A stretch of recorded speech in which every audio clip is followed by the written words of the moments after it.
beautiful people. Welcome one, welcome all to another episode of the Shutter Saga Podcast. I am your host, Marvin Blue. As always, this show is a listener-supported, fan-supported podcast. We give it to you absolutely free of charge. The best way to support the show is to go ahead and like, listen, review, leave comments, subscribe. If you're watching it on YouTube, enjoy our faces. If you're listening to it on Spotify or Apple Podcasts, continue to give us 5-star reviews and leave us reviews that allow us to keep this show going for free.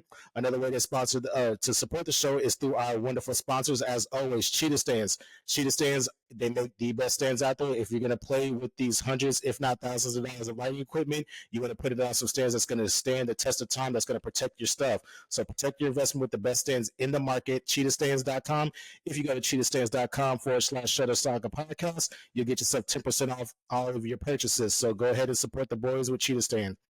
So 17 Hats, if you're going to run a business, you need to run it smooth, you need to run it efficiently. 17 Hats is where it's at. And if you know, like always, they've been taking care of the industry for years upon years now. And if you go to 17hats.com, you can go ahead and run through your free trial. I will put a promo code in the show notes that will allow you to get 50% off your first year with 17 Hats. So go ahead and hop on 17 Hats. Lastly, this is our first full-on print company, H&H Color Labs. You guys know, if you're going to be in business, if you're going to create these amazing images, you need to put the amazing images, let it come to life. H&H Color Labs is where it's at. They got prints, acrylics, canvases, albums. They create the most amazing signature albums. So go ahead and check out HNHcolorlabs.com and, reach out to them. They will hook you up, take care of you, and make you ready for your clients. Now, with that being said, my guest this episode, this is a first timer because I got an amazing couple. And if you guys know who I'm talking about, you guys know when you see one, you're not too far from seeing the other. So we got Gary and Kim Evans in the house coming to us from Canada. My neighbors up north. How you doing, guys? Thanks for coming on the show. You're welcome. Thanks for having us. It's my pleasure. So, we chatted a little bit before the show started, but I want to get right into it. So, Gary, you're from the UK. Kim, you're from Canada. How did this happen? How did this come about? How did you guys meet?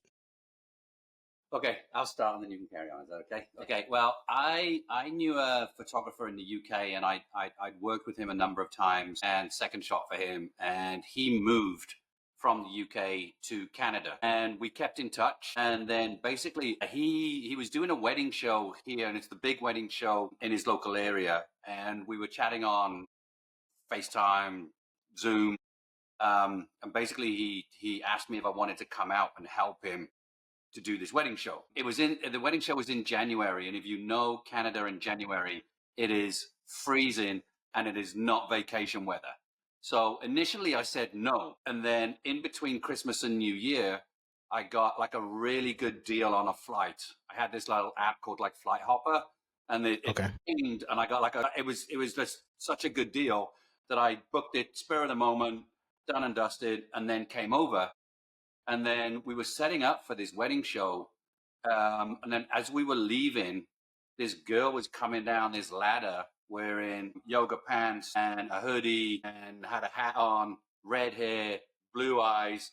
And she knew the guy I came over to help. And she was like, "Oh, hey, Pete." And he was like, "Oh, hey, Kim." And they chatted for a little bit. And I was like checking her out as they were talking. And then as we walked off, I said, "Oh, who's that?" And he goes, "Oh, that's just Kim." And I went, okay, I know her name. And then the next day was the start of the show. And I was walking in and I looked where her booth was. She was just like, we were here and we were like the other side of the curtain and a little bit down. And I looked and she was walking away, like in between all of the booths, in this tight hooped dress with heels on, hair all done. And I only saw her from the back. And then as she was walking away, I literally thought to myself, she is right up my street. And I literally said it. I said it out loud, and I don't know if anybody heard it. And then it was, I know, sorry.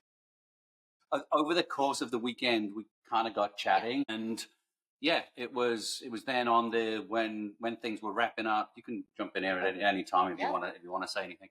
When things were wrapping up, she had a lot more to take down than us, so all of our stuff was in the car. And I don't know whether you'd ever seen that movie, We Bought a Zoo, and Matt Damon is explaining to his son how he met his wife, and it was basically saying that he saw her in a coffee shop and he walked past her and then stopped, and all you need is like 60 seconds of courage or something like that. I think it was. And for some reason, that movie popped into my head. So I even though I was just about to get in the car, I turned around, walked back in, found Kim, and basically just said, look, I'm only here for another 10 days. I know this has come out of the blue, but if you'd like to go for dinner and hang out while I'm here, that'd be amazing. I'd really like that. And she said, yeah, let's go for dinner. And that was it. Literally, that's how we met. And we kind of hung out while I was over here.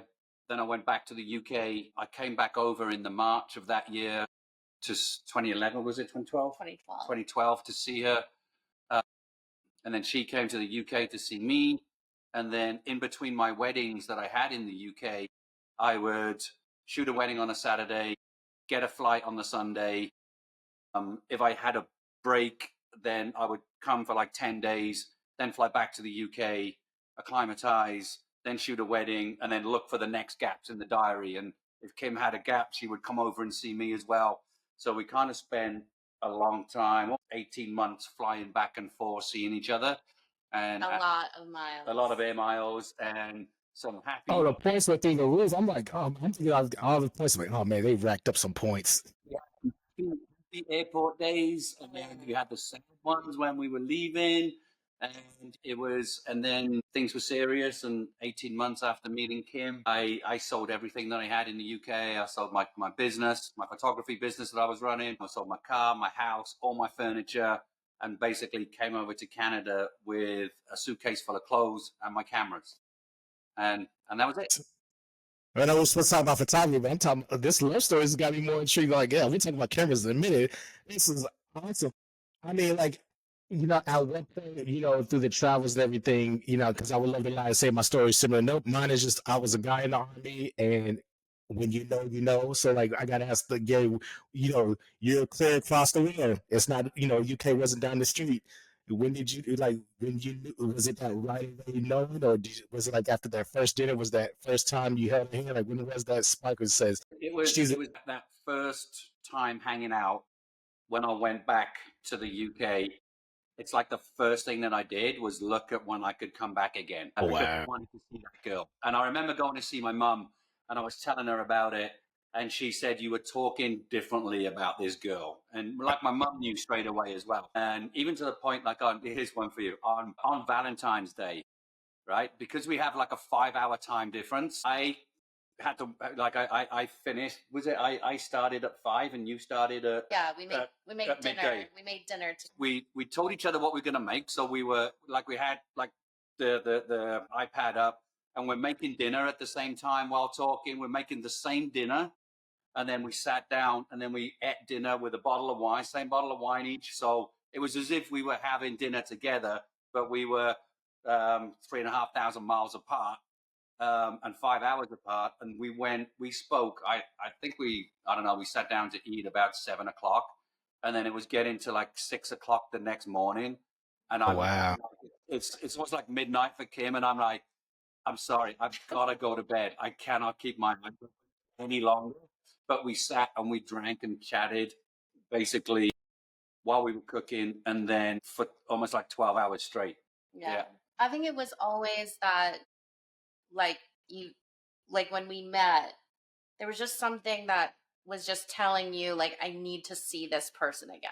Yeah. Do you know what I mean? Like, yeah, absolutely. And we were so far away, but none of us was really like, not gonna take the chance. Do you know what I mean? Like, not gonna, like, no one chickened out, which we always feel like there were so many points where it was hard, or it was long, or it was expensive, or it was everything that happens in your life and this extra thing. And we just always took a chance, felt compelled to be together. And we always feel really lucky that we even crossed paths. You know what I mean?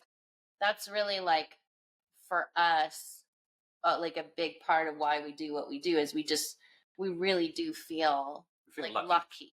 Like, lucky that we met. I mean, and we don't want to take it for granted, I mean, the chances of you in Canada and me in the UK, the chances of us meeting was like probably more than winning the lottery. And if you look back at all the kind of decisions that you've made to enable us to meet, and making that decision to book that flight, because I had said no, want to go, and then it was bang, this flight, something threw out this like super deal on a flight that told me to buy it and to The get universe spoke, and you listened. It was like, so happy you listened. yeah. And shout out to Peter for inviting you to Canada and come work for him. I mean, yeah, like the stars aligned, and They did. Even when I first went to the UK, like I'd never been to Europe or anything like that. And I had like a 3-year-old who's now 17 and gigantic. And my parents watched him for me. And I swear, like, just knowing them, like the conversation that they had would have been really funny of just like my dad being like, what is she doing? And then my mom being like, just let her get it out of her system. Who is this boy like, she's going to see? She might get murdered. This UK fling, like, you didn't tell a lot of guys in Toronto she couldn't find her and look at you kind of go, Exactly. It was for sure like their conversation. I wish I would have like been able to watch it because it was probably just the funniest thing. But yeah, it was, and flying by yourself is different, than flying with someone is like navigating all of that kind of on your own. And is he going to be there at the airport to pick me up? I don't know. I'm like, yes, I will. I'll be there. He did tell me once that he thought I was too old to get human trafficked. So I was like, it was like, yeah, let's scare the crap out of you. Would talk about, I talk about it all the time with Jaden though, because she's 18 now in college, and you got a 17-year-old, so you're getting ready to go through what I'm getting ready to go through, which is when you got to send them off to college, and you just ask yourself, did I teach them enough lessons to not completely screw the pooch on this one? Yeah. It's just, I mean, you think you did okay, but then once they're out with other influences, that's the tricky. Oh, yeah. It's like, I kept you alive. Did I do enough to keep you alive and rock the house out? So that's what's important. But that's the journey of being a parent. It's fun and everything, so it's constant guilt or constant stress. Like it just doesn't go away. No. I mean, he makes good decisions. He's a pretty sensible boy. There you go. We're doing this from our basement, and I've got like a beer fridge full of beer and wine, and there's whiskey on the side there. He doesn't touch any of it. Yeah. So, and I know at 17, I was not that person. I was into my dad's liquor at 17. Oh, yeah. And you just got to wait for the day when he just looks, he's like, well, at least I didn't go to the UK to go find love. Yeah. That as Arsenal, he's like, I want to go to college in the US, and I want to go to school in Iowa or some crazy state. And you're like, no, you need to be close to. Nah, you went to the UK for 11. I want to go. Maybe I could find the rented, NYU or something, some crazy school. Our 10-year-old will 100% be that because he has like a UK passport and he is obsessed with travel and geography and everything. I think the older one will live in our basement, and the other one will be like, I don't know where in the world he is. Maybe he'll call once in a while. Just they're so different. Yeah, they are. But I mean, we talk about travel which is like one of the perks of this job is getting to travel like different. Like me being a state guy, I've gotten to go so many places in the U.S. I've gotten to do a couple of international weddings. But I mean, between the two of you, Canada and the UK, I mean, I'm pretty sure you guys got some great, amazing moments in photography. So let's talk about that. Let's transition to the travel aspect of your guys' career, starting in UK. So we'll start with, I guess, Tim and Gary, both of y'all, when did, this question's for both of y'all, when did y'all pick up the camera? When did it all start for you? Well, you can start. I'm on this one. Okay. I asked for a camera for my 18th birthday. That's what I wanted. I was just really interested in capturing stuff and having it framed forever, kind of thing. I would read books on British photographers.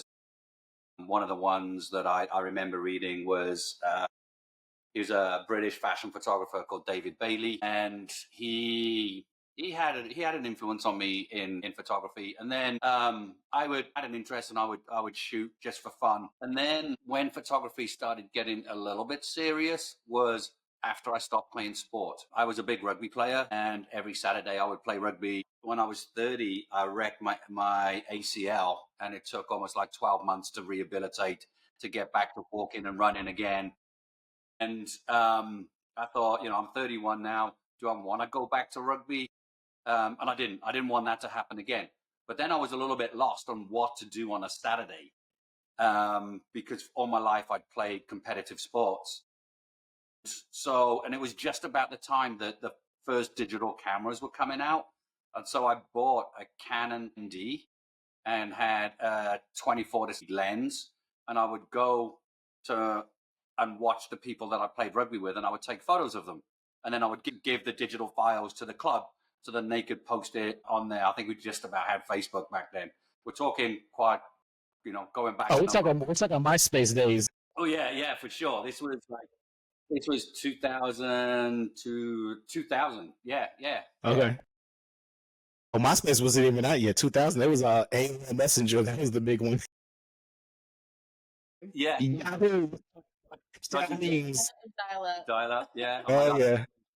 Yeah. And so I would go and photograph the guys I played rugby with, and take all their team photos. And then one of the chaps said that he was getting married and asked me if I wanted to shoot his wedding, but I'd have to meet his wife. So I met I went for a meeting at their house, and I was really nervous. I'd never shot a wedding, so I did loads of research on it and kind of like told them what I could do. And they booked me for their wedding. They paid me like £300 at the time. So, and I thought, great, oh my God, it's my first paid gig. So then I went and shot the wedding, was super nervous shooting it. I had like a complete shot list of things that I knew I wanted to get, and overdid it. I was only supposed to be there for 6 hours. I think I stayed for 10 to make sure that I got everything. It's your first one. You want to do it. You want to go up over and above board. And especially because I knew him and I played rugby with him for years. And then I gave them their photos and they loved it.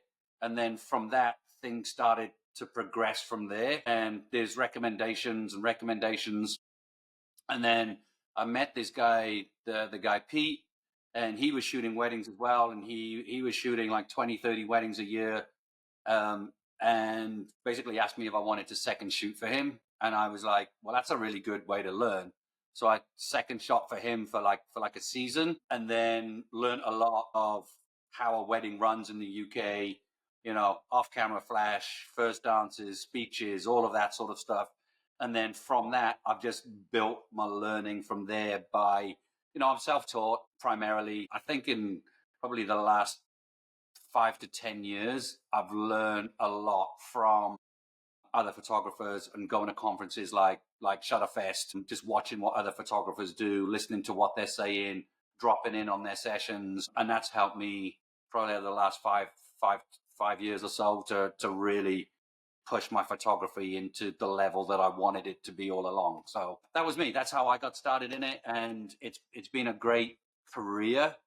It's given us a lot of flexibility. It's enabled me to watch my son grow up.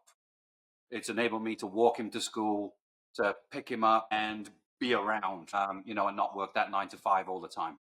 Oh yeah, no, I know the feeling. That was one of the biggest things I'm very prideful about is my wife actually has this 2 picture that she sent it to me not too long ago, and it was a picture of me holding Jaden's hand when I was walking her to 5th grade, and then it was another picture of me, and this was all from behind. So, and it was another picture of me holding her hand when she graduated from the Air Force Reserves. So it was like she was like, times may change, but everything still remains the same as always. Me being daddy and having being a daddy's girl and all that stuff. So I definitely being able to have that career, I can definitely relate to just being there for those moments. And like I said, especially these last 2 years have been so prominent, just to be able to spend that time with her, take her to shoots with me, take her traveling with me. So, I definitely can relate. Now, before we get to Kim, I do want to ask something because it popped up when you were talking. Do you see any distinct differences in wedding photography in the UK via the difference between the US and then even with Canada? Like you basically have 3 areas. Yeah. So like, what do you see as the biggest differences? Actually, before you answer that, let's get Kim's story, and then I will circle back to that because I want to get both y'all's perspective on that. Yeah, no worries. So I would never intentionally call myself a photographer. It's just like, to me, it just doesn't fit with exactly what I do. I used to be a floral designer and decorator. That's when Gary met, when I had a booth at the wedding show. That's what I did. So Okay. I had built a company up. Before that, I'd worked in sales in a hotel and catering and everything like that. So I was like a director of sales. And then when I had my son, I just didn't go back to work and kind of built this decorating company. It was pretty big. Like we did like 10 weddings a weekend. I was like art director on a TV show. Like I did all the florals for Four Weddings Canada for 2 seasons. Like it was Shout out to Four Weddings. Man. I did one of the episodes as a photographer. I did one of the weddings I was in the shows. Yeah. God, okay, I'll go back to. I'll say right now, I've never in my life been in a situation where it was like there are too many effing cameras here, and you we're not even are yeah, between them, between camera videographers that had the couple still had a videographer for their wedding too, and then he had a person with him that was doing all his BTS and social media stuff, and then you have myself, my second shooter, and then you equate the other like 150 guests that had their phones out that were trying to be on TV, thinking they're going to be on TV. It was a shit show to say the least. the part that I worked on was when they go to the mansion and they film all the stuff with the couple, like the brides together, Mhm. and then they do the reveal and stuff like that. That's the part that I got to work on, which was like it was quite a long day. But yeah, when you're working on that, on the priority is the show. They Mhm. really you sign off on that the priority is the show for that.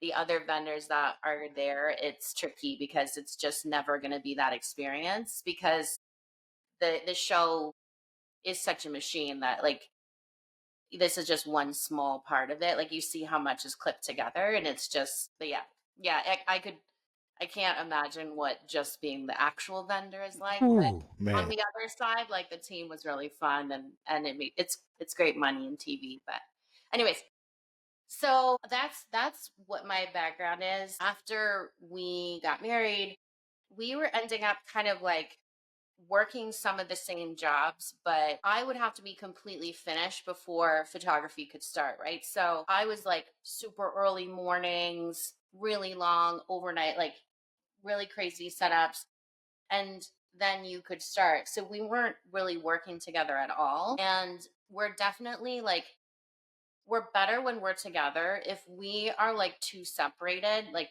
we start to bicker and stuff. And it's just like, we just found like how we work together is just, we're just better when we're together.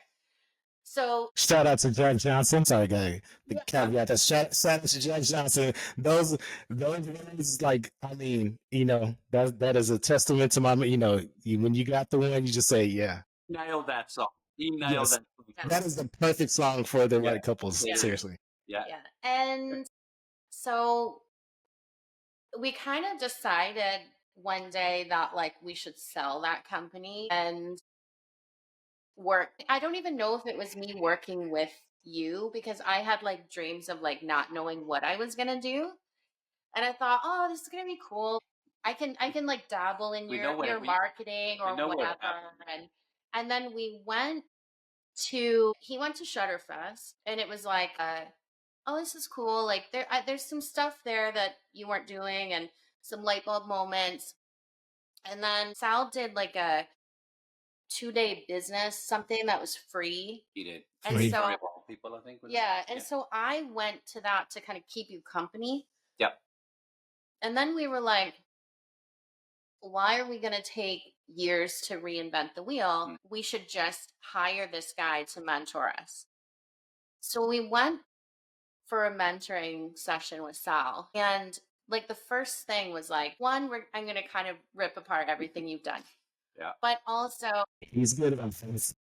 He really is. Yeah. it was needed, like it was everything. And he goes, great, you're me, you're Alyssa, and these are the roles that you guys are. And it was literally just like laying out, you're going to do what Alyssa does for me, you're going to do what I do. And then all of a sudden I had like a full-time plus gig again. And that's sort of how we've divided it. I run all of our business stuff. Any like new concepts or something, I'm like a serial entrepreneur. So I really love building new projects and building businesses and stuff like that. All of like workflows and 17 hats and client experience and IPS sessions and that kind of thing is me. Gary's the shooter. I'll second shoot, but honestly, he sets up my camera exactly how it's going to work and like lets me go to town. And I really enjoy second shooting. and it's super fun and it's no pressure, and I'll spend 10 minutes shooting like a flower girl and having the greatest time. But I can't like, I mean, I have the rest of everything, so like I'm full up with all that. So that's kind of how we divide it. Yeah. Did you ever find it intimidating when you first picked up the camera? I guess almost. Did you have your like come to Jesus moments where you felt like you were being compared to Gary, or there was an intimidation fact that will I be able to deliver as good as Gary? Or No, I mean, I went to art school, so I feel pretty comfortable in this environment. I went to school for like textile design, which is like graphic design on fabric, and I've taken photography and stuff. So I'm not really one to get too intimidated by things, but I really enjoy it. I just don't enjoy the like technical part of I just don't have any like capacity for filling my brain with it. I feel like some days I'm like fully at capacity. So, but I mean, you do use my work, so Yeah, I mean, feel like I feel like it's not. yeah, see, I don't like, suck now. It's like, I take a knee for. no, yeah, it's- you can check. But whenever we do speaking things, Yeah. I'm like fully transparent. Like, do not come at me with the button numbers and the things on the camera. Like, I can't really help with that. But if you want me to like rip apart your business and build it back up so you're profitable, I'm like, boom, that's me. Like Yeah. I'm happy to do that. I mean, she does herself a bit of a disservice because her photography is good. She gets some really good angles but it also allows, because I know she's getting some good stuff, behind the scenes, like during the ceremony. I'm getting all the things, and as she said, she can get like the real cheeky one of the flower girl, just looking at the camera, poking her tongue out. That's like a fearless photographer moment. Yeah, no, I mean, but I've always said I think any wedding photographer would say second shooting is more fun than lead shooting because there's no pressure. You get to have the fun. It's no risk versus like you have to be in certain positions when you're the lead. You have to be in this position. You have to get the groom's reaction. What's the best way to get the groom's reaction? You need to be in the front, but you need to be on a knee, and then you need to be low enough to get her walking in. And then it's like the hardest shot that my second shooter ever has to get is when the bride walks down and makes her entrance and she's walking down the aisle. That back shot from behind, that's the toughest shot that day. That's the only shot that I ever say, I need you to nail that one shot. Everything else is balls of the wall. You do whatever you want. As long as you can nail that one shot for me, you're good. Because I can't be two places at once. And we trust each other. Like, I know exactly where he's going to be, and I know he's nailing all of that, and I know he's going to like a masculine point of view to a feminine point of view is completely different. Yeah. So I'm hunting for like emotion and the crying dad and the really close up beauty shot and he's getting like, all of the big, dramatic moments and that kind of thing. So like we do have a different style of what we prefer anyway. I really love being really close up. Like I love being close to things. So I try and get her to take her 85mm lens off her camera, and she doesn't want to take it off. So she like loves shooting all day with an 85. So 85 is your favorite lens. Kim, Gary, what's your favorite lens? I really love my 50, like my 50 1.2. That one stays on all day, and then on the other body, I'll switch. I've got like a Tamron 35 to 150, or like I love an 85 as well. There's a 12 to 24 that I use for veil shots, so we can the wide angles, super wide on that one. So, but my 50 doesn't come off my camera. That's my favorite. Yeah, I'm like you. I love my 50, but my 2870 is my workhorse. It's on the camera the most because it's the most used lens. But is it my favorite? No. But it's like the commuter car. This isn't my favorite car, but it gets me to work every day. It's reliable. It's got the greatest engine. It's good on gas. But that Corvette that I got in the parking lot that gets drive maybe once a month. That's my baby. That's kind of like. That's how I feel about the lenses. In a way, you have your workhorse, but you have that one that just when no one's looking, that's your favorite. You're gonna have fun with it. But yeah, so all right, so transitioning, yeah. Man, Sony's been doing that between their integration with because it's like I love Canon, but it's like the downside is if you get there, you have to commit to Canon because the third party brands don't make the lenses for the R series. They only make a couple, but it's like not as versatile as it is with Sony. or even with Fuji and some of the other brands, it's like you can buy a Sigma or a Tamron and you have options. And when it comes time to spend money and buying gear and you're limited and you have a limited budget, you don't have to compromise as much as you would with when you're with Canon. So there's the plus and the bad, and but Sony just has an array of things you can play with. If I never shot, I still be with Sony if I never transitioned to video. If I didn't start doing video, I would have still been with Sony. But when the R5 came out and I could do 4K 60 frames, all that, so I was like, you know what, it's time to make a change. And then Canon showed me some love, and I was, this was I went the other way. working with Sal and using his stuff and using his gear. I was like, okay, well, I guess it's time for me to make some changes. And I haven't looked back since. I've played with the idea of possibly switching brands, but I'm where I'm at and I'm in a good place. So why rock my belt? I was the other now, way. Yeah. Canon, and then I switched to Sony. Yep. Now lighting's a different story. Yeah. Which we definitely could talk about. But okay, so when did you the way to transition to obviously I know you from the teaching space. So when did you guys? Sorry, I was saying transitioning to my next series of questions was the teaching space. When did you jump into the education side, and when did that kind of come together for you guys? The first time was Shutter. Well, we were meant to speak at Shutter Fest 2020. Yeah. For the first time, and then no one was leaving Canada for sure.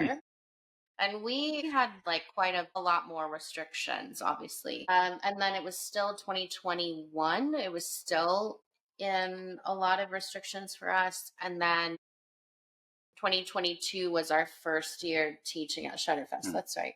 Yeah. I went to Shutterfest first 2018. And I remember sitting in that room for the opening gambit and being, British, and we're quite reserved. And in 2018, I'm in a room full of crazy Americans waving and hooping and hollering these light up things, and Sal on stage with a t-shirt gun throwing things out. I was sat there going, what the hell have I come to? Because there's nothing like that in the UK. That crazy extreme. You tell the soft part of the story. You probably him. The bar at Union Station, that's where all the education and craziness happens.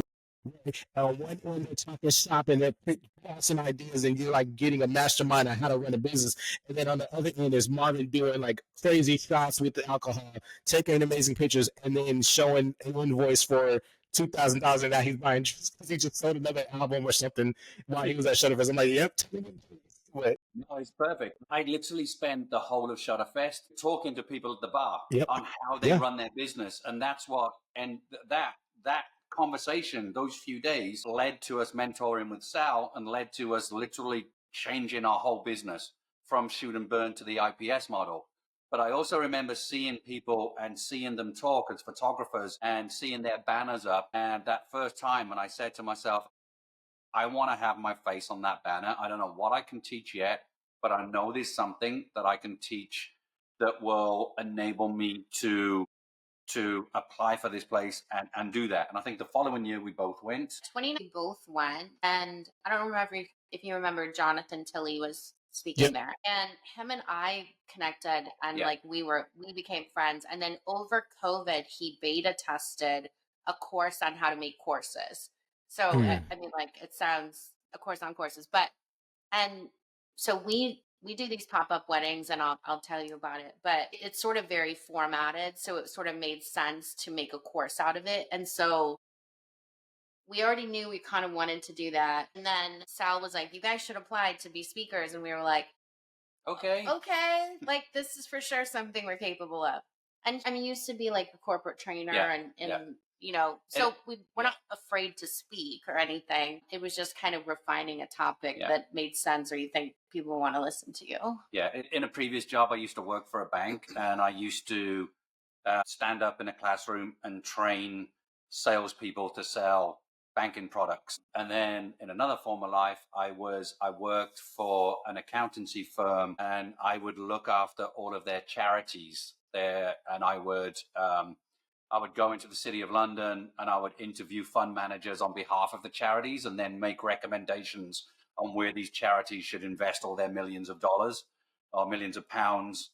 And I think the most I've ever spoken to is stood up at probably a room full of 1,000 fund managers, all in a room telling them and letting them know what the charities I represent, that I think there is like almost like £500 million worth of money that this accountancy firm was managing.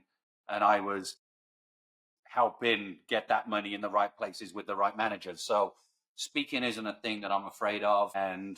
But it's something, I think literally after the first session that we did was just, and you see these little light bulbs go off in people's minds and like, oh my God, is that how it's done? Or, oh my God, you made it so easy. Now I get it, kind of thing. And then sitting down with them afterwards and just helping them. And they're so appreciative of the time that you've given them.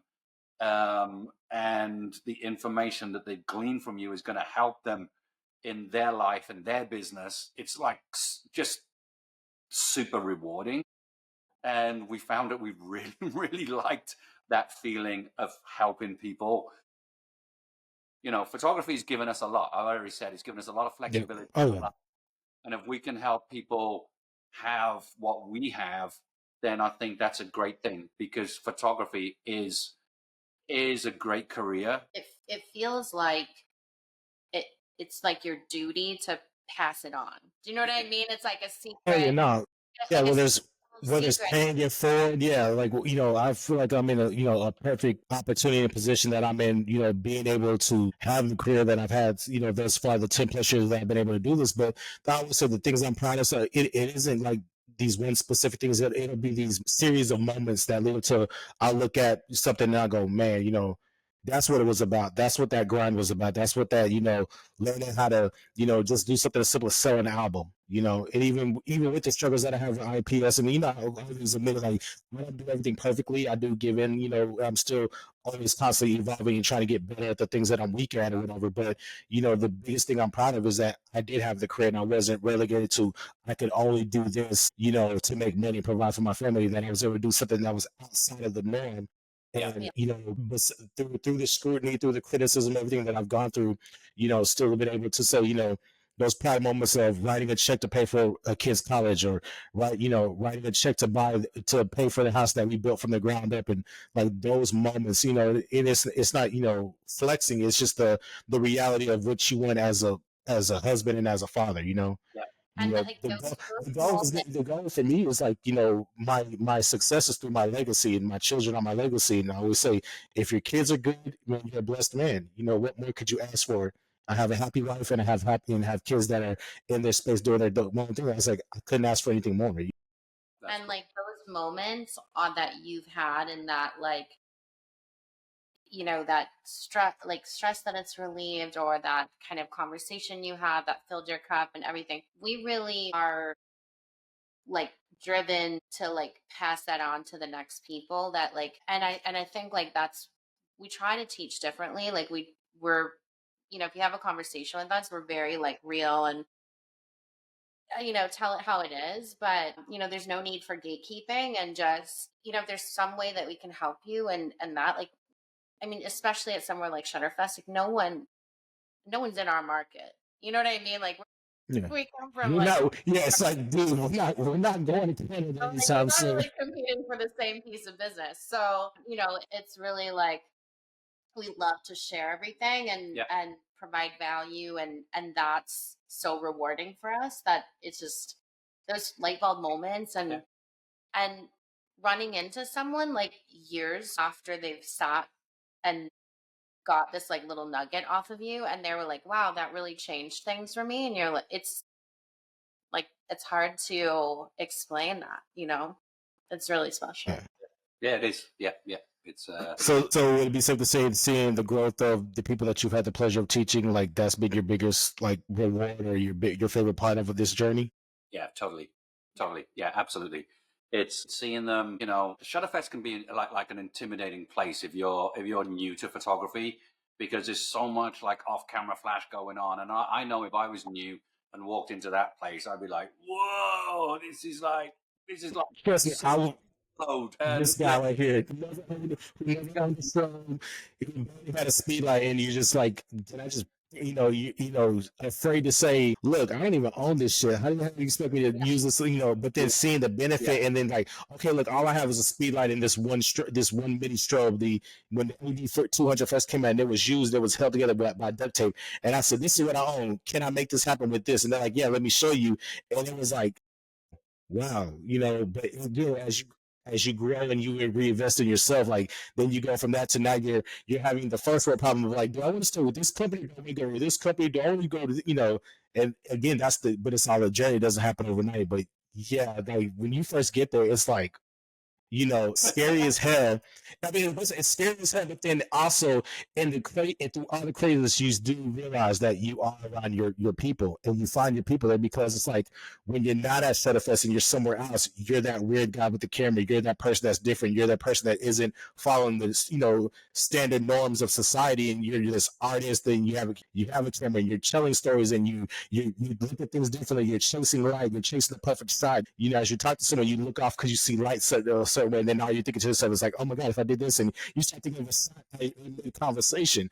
Then you get around Shutterfest, and it's like, oh wow, you're around everyone who thinks and acts like you, and it's just like, now we're gonna have some real fun and get to really be creative. And again, some of your best work can come that week, or some of the best ideas are born that week, and then you go ahead and be like, I'm gonna do this, and this, and then you just start executing it, and it becomes just like this whole new era. And again, you catapult your creativity, which I love it for that. Yeah, 100%. It's just. And then on the business side, you learn how to make some money and keep doing this shit for another year. And then before you know, it's like you do this 10 years. You're like, shit, I'm still doing this. Yes, I did it. It's like, hey, you thought I wasn't gonna make it. You thought that Best Buy camera that we bought, 10 years ago was a bad idea.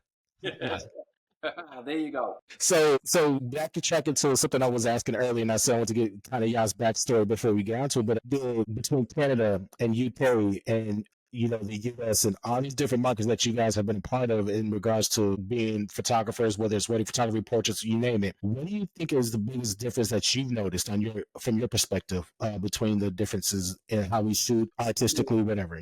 Uh, I'd say the difference between the UK and when I first came to Canada and I shot my first wedding was how the day is planned itself.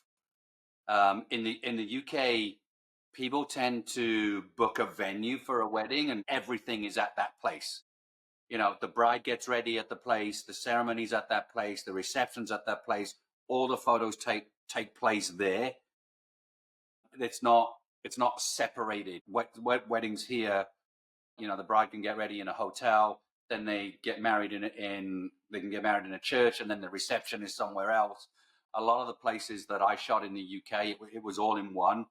But the biggest difference was the amount of time that you had with a bride and groom on a wedding day in the UK is so much shorter than when I came to Canada, and the amount of time I get with a bride now. Like probably the maximum amount of time I would have on a wedding day with a bride and groom would be 20 minutes to half an hour at the most. And so I learned to shoot really quickly, like lots of different things in a very short space of time. Just so at the end of the day, I had a lot of variety for the couple of different poses, different locations. I would move them around. I walk quick in between. I'm like, over here, do this. And I talk a lot to my couples, and I direct a lot, because in the UK, I don't have the time not to do it. So when I first came to Canada and I first shot my first wedding here, I remember it. It was in a church, and we came out of the church. It was like a 1 o'clock ceremony. We came out of the church. We'd finished all the family formals in front of the church at 2 o'clock. And then I said to the bride, I said, okay, now we've got time for your couple shots. And she goes, oh yeah, we're going to go to a park. This was before I planned the day for them. So I was really green here and I said, okay, we're here. And then you're going to your cocktail hour. She goes, yeah, that's at 5. And I'm like, so what are we doing for 3 hours?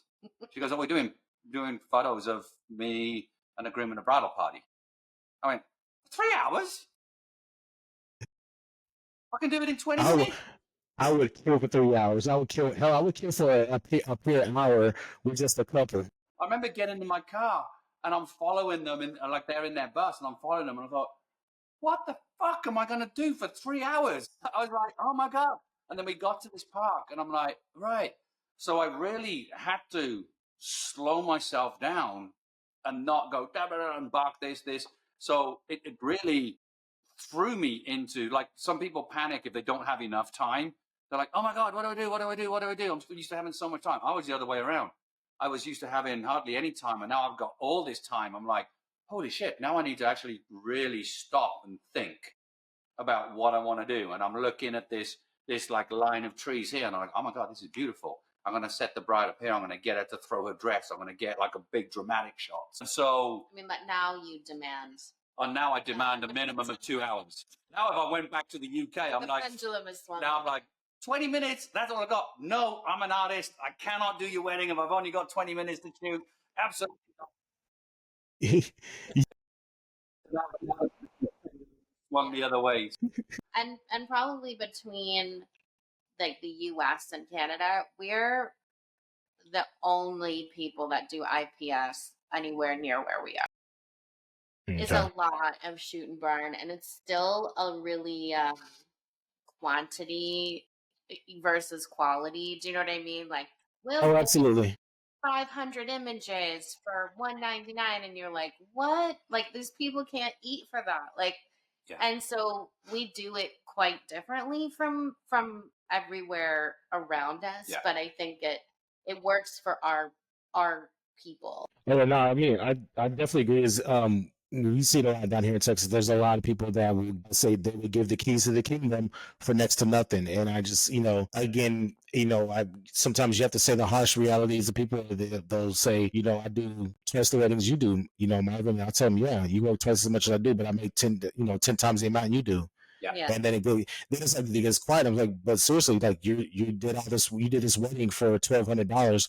I'm literally making 5 times that money, with one wedding. So you have to work 5, 6, 7, 10 times more than I do to beat what I'm doing, and you still haven't even beat me. But again, I have to remind myself. I said, but also I started with you 10 years ago. Like I was that shooting burner, and this is burning it on the DVDs and having my company logo on the DVD. Those were proud moments for me. But again, I didn't know I was making a mistake until somebody pointed it out and said, hey, look, you're leaving a lot of money on the table. I'm like, and see, for me, it was the mentality I had was if I made more than what my paycheck was as a teacher, then that was a win. If I got a good tip, then that was a win. And it was about how much money can I get up front, guaranteed, like to show, like how can I go to where I'm charging $2,000 to shoot a wedding. But again, no one taught me that. I was charging $2,000 for a wedding. Meanwhile, this person was selling a portrait for $3,000. They were selling that album for twice the amount I was getting paid to even shoot the wedding for. And it was like, oh wait, so that's why I was like, there's levels to this. I gotta figure this out. So this first 4 or 5 years was a lot of figuring out, struggling. But I just again, you had to make those changes. Ask for the money. If they tell you no, this is their budget and it's way lower than what you want to get paid, don't be afraid to walk away. And I've said to myself, I would rather drive Uber than do this wedding for something that is so subpar below what I charge, because I'm that desperate. Like, yes, they'll give me $1,000, and yes, $1,000 can pay for this, but I'm not charging my clients $1,000. So why would I allow them the opportunity to pay me that money, knowing that I deserve more, knowing that I earn the right to charge more and things like that. So I think that's the biggest thing that we have to teach today is that to a lot of people is they chase they say they're chasing the bag, but in reality they're hurting themselves long term because now they're building themselves into an area where no one's gonna pay them more than because they've gotten so used to paying them this much. So yeah, I mean, and IPS again, it's something that you have to learn. It's a skill. It doesn't happen overnight, and even after 5, 6 years of doing it, I still struggle saying like this package, that package. You have to find a way that it makes sense to you and your clients and how you like to sell too. It's, IPS is not a one mold fits all. It's like the outline framework of the system that you still have to figure out mentally and like how your process works, and just to refine it to, to how it makes sense to you and how like you can best help your clients too.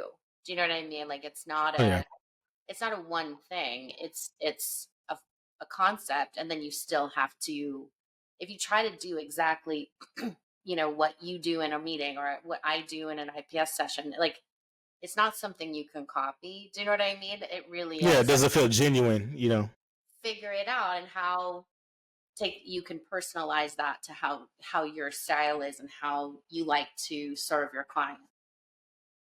Oh, yeah, and I've got a friend. He literally just told me, and I've seen him do it. He says you used to get so good at IPS that you could shoot for free. And I was like, that is the boss. But I've seen I've seen his invoices, and he's not lying. His invoices are something to be, to be rivaled. But he says that I make so much, I make such good money with my IPS that I could literally just say, I'm not even gonna charge you for the rating. Just let me take the pictures, and then I'll make the money on the back end when I sell you the stuff. And it's like, but I think it's a mindset to kind of adapt, like obviously I would never say that to a client because you never know. You just never know. Like that is confidence at a level that even I'm as confident as I am, I'm not that confident. I am not, no, I'm still getting paid for it. I'm still getting paid to do this job. The IPS is kind of like, to me, it's the bonus.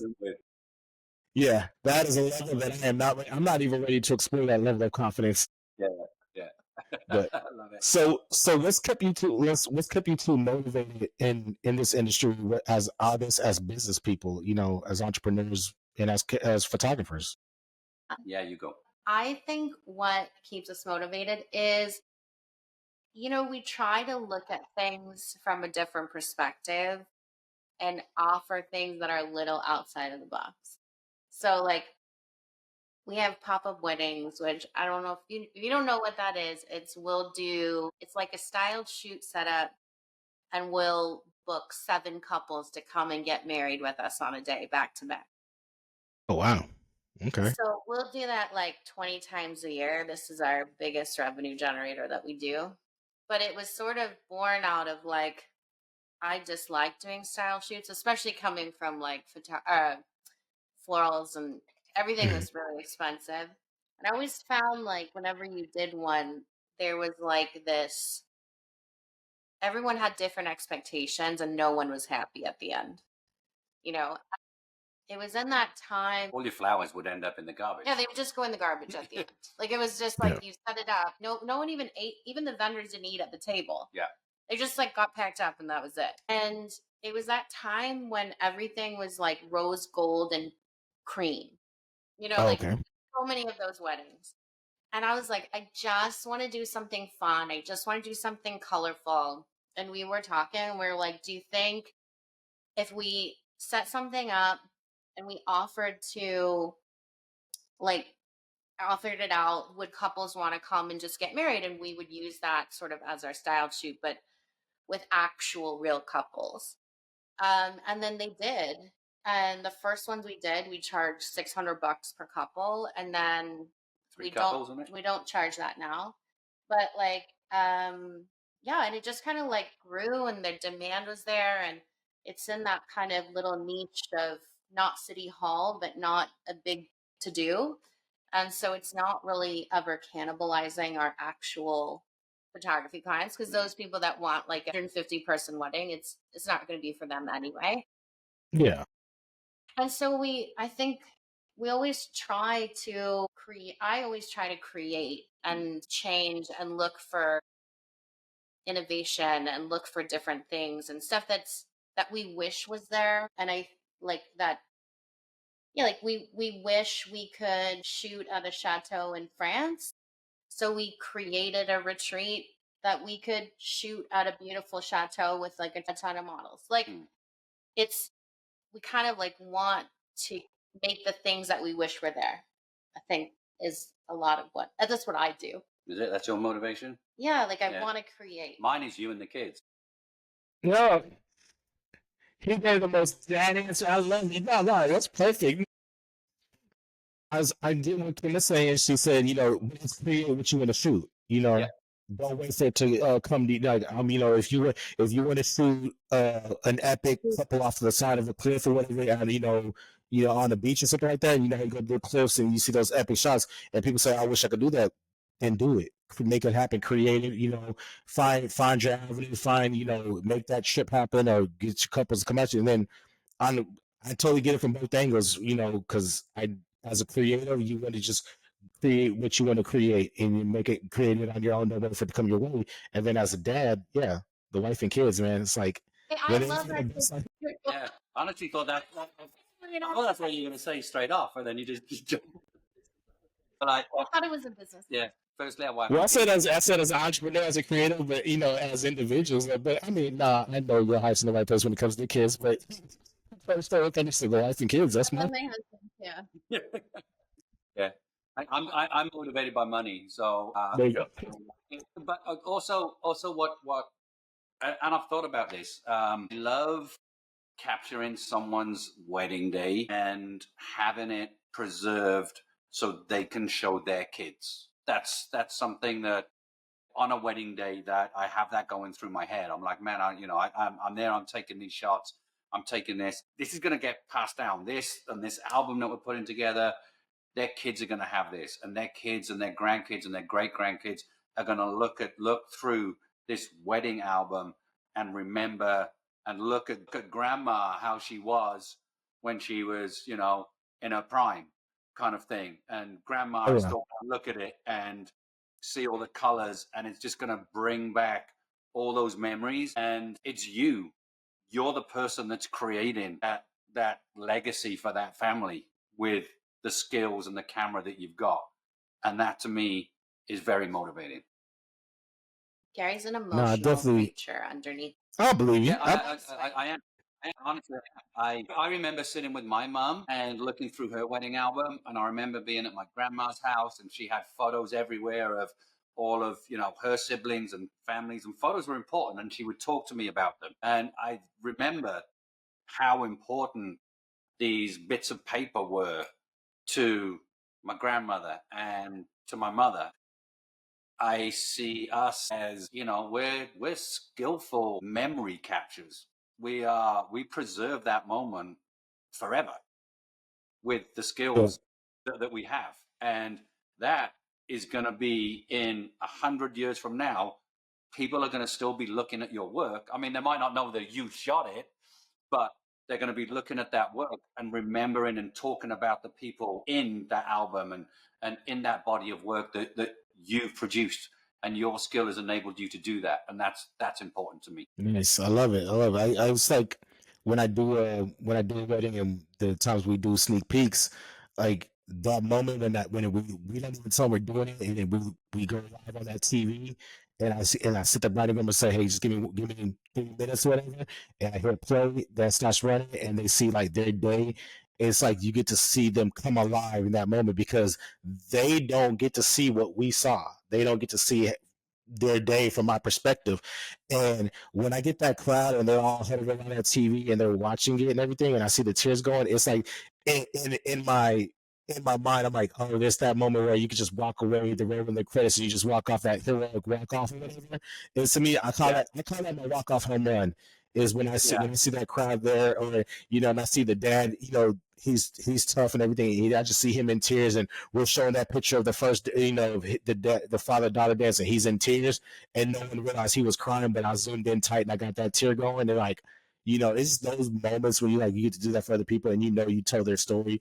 It's like you just do that walk off and you just throw the fist in there. You just take your internal bow. I take that internal bow because I know I nailed it. And again, 50 years from now, they're gonna have a kid and another kid and grandkids and everything, and they're gonna look back at that and I'm like, yep, that was me. Yeah, I jokingly. Oh, sorry. It's a real unique thing when you have wedding clients come back in for literally anything else, a family or we have Santa, whatever they come back for. Their memories of the day meld with your photos. So it's one of the only things that it really those become intertwined with their memories, and they'll talk about one of your shots as their own memory of the day. Mm-hmm. And that is just that's wild because you're not just preserving the day, but mentally it absorbs into them and just it becomes part of that story, and it becomes a part of their actual memories of the day is through your eyes. It's really a unique It is. thing. It is. It's cool. I always say the full circle moment for me is going to be the day I shoot a wedding, and then fast forward years later, and I'm shooting a wedding, and I look at the bride's parents or the groom's parents, or really the bride, because I always, everything's tailored around the girls. But I look at the bride, and I look at her parents, and I go, "Hey, when I shot your wedding," and they're like, I want to have that type of career where it's like, yeah, I had that 20+ year career where I shot your parents' weddings, and now I'm shooting your wedding. And I always say it could actually happen in the next few years because, when I first started, one of my first weddings, beautiful couple, great. They took a chance on me early in my career, and they got me when I was super cheap. No, I shot that movie, but their daughter, she had a daughter, and her daughter was like 11 years old, and this was 10+ years ago.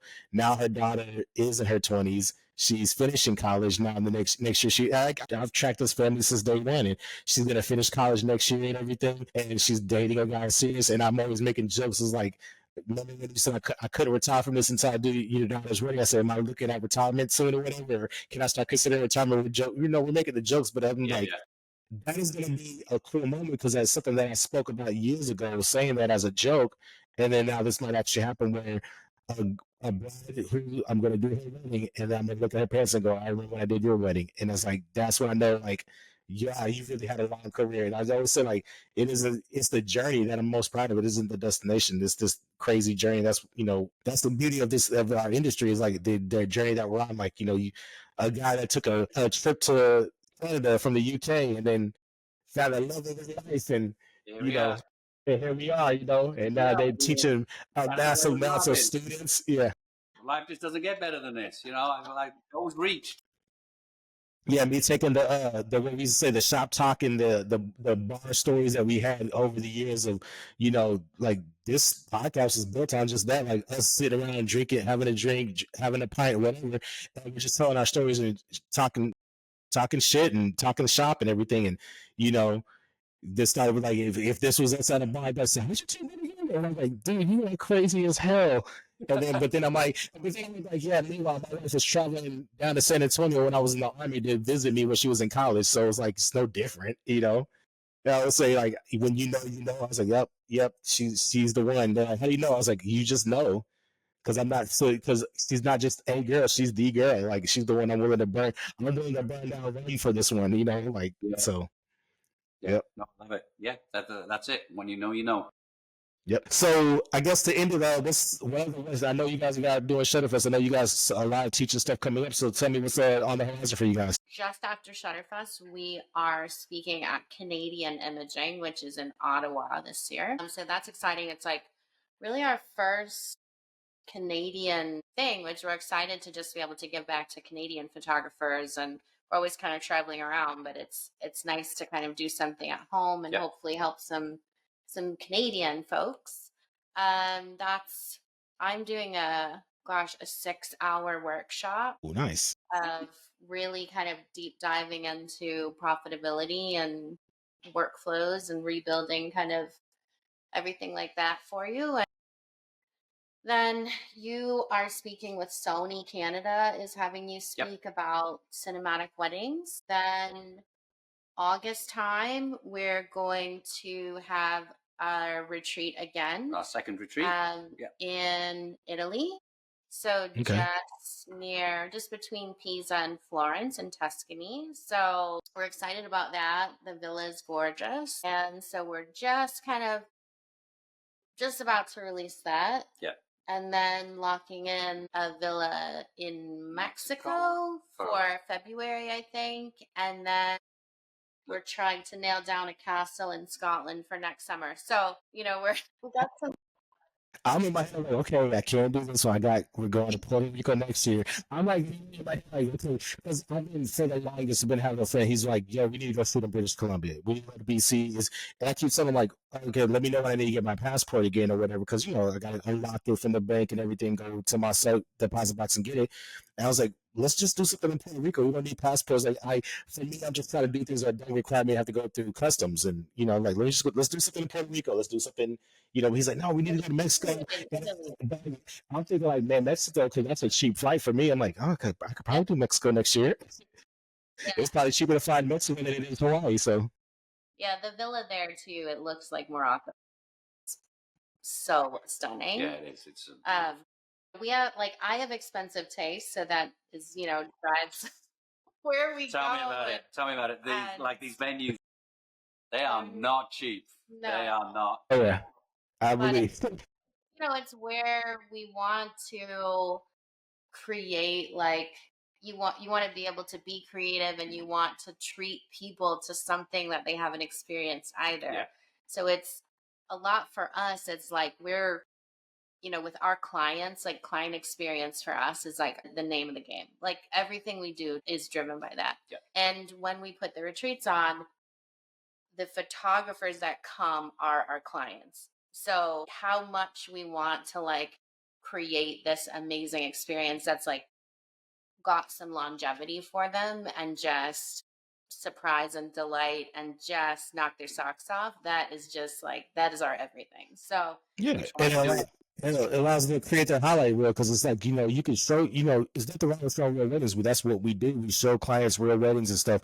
But when you have those opportunities where the pressure of a client and delivering and the one time to get it right, that goes out the window. Now you can just focus on creativity and building your portfolio to a level to where you become undeniable. So take anytime, whether it's a workshop or whether you're just out with friends or whatever, you take those pictures, take those opportunities to do your best, and and give it what it is. There's no pressure of a client getting it right, or you only got one chance to get it right. This is the only first kiss they're going to have, whatever.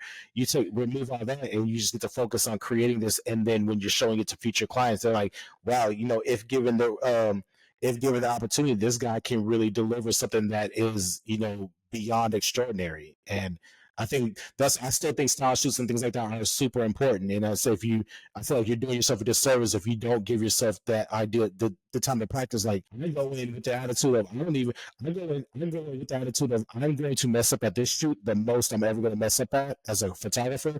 I'm going to do it here where it's a safe place to do it at, versus when it's the bride and groom and I'm trying to off camera flash for the first time. Like, trust me, when I'm in front of the clients, that's not my first time doing it. I was screwing it up weeks ago in front of these other couple that I paid to, hey, you two just stay there. Let me just work out this lighting thing. Let me figure this out. And that was years ago. I say you gotta, continuously practice. Don't practice with real clients. Practice with your kids. Practice with your friends. Go to the conferences and be that person that's shooting. When you're not in class, like, go to class. You're like, don't. I always tell people at Shutter Fest, when they ask me what's the biggest tip I have for them, I tell them, sleep before you get there, because when you get there, don't plan on sleeping. Down coffee, learn. Get out of your comfort box. Go meet your heroes. Don't be afraid to talk to them, because they're gonna want to talk to you. And the fact that they get to talk to you, they're gonna be excited to talk to you. Like, nobody's a rock star. Everybody is trying to write that perfect song like everyone else. So go out there, make your mistakes, get better, and challenge yourself. And then don't come back home and not do nothing. Continue that momentum. Yeah. I said, don't be a great photographer for 1 week and then go home, and then the other 51 weeks you're not doing anything. Like, no, you're doing yourself disservice too. So always keep trying. And again, don't be afraid to go meet your heroes and talk to them and shoot the shit with them. And and then one of the biggest things that I got out of a place like Shutterfest and stuff like that is talking to people. No one has it figured out. You know what I mean? Like, in your head, you're like, a good job at faking it. It's true. Because you think, wow, this person or whatever, and you're like, wow, everyone is always evolving and growing and changing and figuring something out, and no one has a secret sauce. You know what I mean? Like, everyone has what makes them great, but everyone, when you talk to them, they're all trying to figure it out. Big guys, little guys, like, everyone is, and everyone is getting different things from everyone. Everyone does something just slightly differently. Absolutely. 5 photographers, 1 flash, and 1 model, and they'll come back with 5 completely different images. None Absolutely. of it is the same. But that's the beauty, is like for you then, looking at how they've got those 5 images, and you go, well, I like what he did, or I loved how he modeled that girl and what he said to her. And, he just told her to do this, so I'm going to lock that away, and I'm going to tell my bride to do that on the next one. And then where he placed his flash, and then he shot at a lower angle to get more of the sky in. That's, and so you can take a little snippet from 5 different people rather than just go, okay, I'm just going to do what he did. If you meld them all together, then you'll be able to come up with something that is unique to you. And that's the beauty. Use those moments to push yourself too. Like, and again, don't be afraid to make the mistake, and don't be afraid to try, because dare to be great. Like, I remember a few years ago, and me and her are great friends. She was so scared because she's like, I'm in this group full of killers, and that's how she goes, these guys are killers in photography. Like, oh my gosh, like, it's so intimidating. And she wouldn't take any pictures. Like, why aren't you taking any pictures? She's like, because I don't think I don't want to put my work next to you guys. So I remember just the little section we were at, I said, hey, everybody put your cameras down. I said, you need to take a picture. I said, nobody's taking a picture till you take one. And it was like, so she takes one. I said, now take another one. And then, so we sat there for like 30 seconds, and she just took pictures, and no one took pictures. And we were like, kind of like, encouraging her, cheering her on. And then it was like, you fast forward a year and a half later, she's like, posting she won her first award in photography, and she was a year and a half ago was afraid to take her pictures because she was afraid that she wasn't good enough. And I was like, that type of growth is like what I love about it. Like, that's what I want to see out of everybody, being better versions. Like, because I was that person that was like, oh, I see this person, I see the raw line of their picture image on whatever, and I'm like, yep, I don't even know if I'm ever gonna touch that greatness. And then here I am years later, I'm like, oh my gosh, like that I am touching that, and then now I'm pushing myself for the next thing and the next thing. It's like, have that bar set, and then reset it, and then constantly push yourself to be better, and then and in the process run a great business and make money. Yeah. We do like to make so money. you keep doing this, yes. So you can keep doing this, because. But yeah, guys, it was so great to talk to you. Thank you so much for your time. I mean, we went well over an hour. Yes, this was a blast. This was great. It was my pleasure. I've been chasing you for almost a year, so I'm finally glad to get you guys on. I was like, I'm gonna get them on there. Just for like that brief moment we got to talk, I was like, oh, they're cool as hell. And again, started off the relationship as a complete joke, and I was like, we were like on the same wing, like we just kept passing each other at the hotel. I was like, I gotta get them on the show. And I was like, I'm on the elevator. I'm like, why are we not doing this yet? And I was like, I got to get them on there. So that was like a year in the making, and I'm glad it finally happened. Thank you so much. Appreciate it. Thanks, guys. It was awesome. All right, take care. That's it for this week's show. Again, thanks for tuning in. Remember to like, subscribe, and share with others. Leave those reviews, and check us out on Instagram, Facebook, and TikTok. Until then, see you next week.